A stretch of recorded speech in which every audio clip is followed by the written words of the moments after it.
So after the West Indies surrendered to an innings and 134 runs defeat to New Zealand early on day 4 of the first test match, the Maverick went scampering for some statistics. Now, first of all, this was the Windies' 5th defeat from the last 7 test matches since Ricky Skerritt took over as board president. The West Indies team continues to be ranked at number 8 out of 10 in test cricket.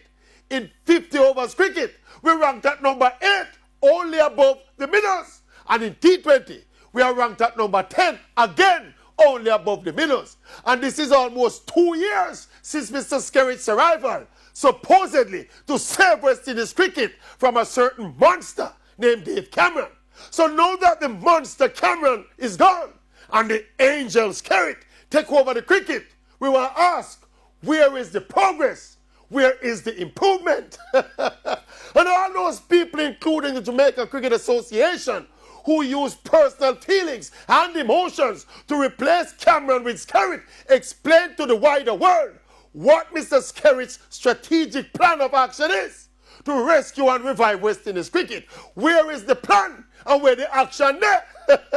And look, I am not saying that Dave Cameron was the best president and the nicest guy.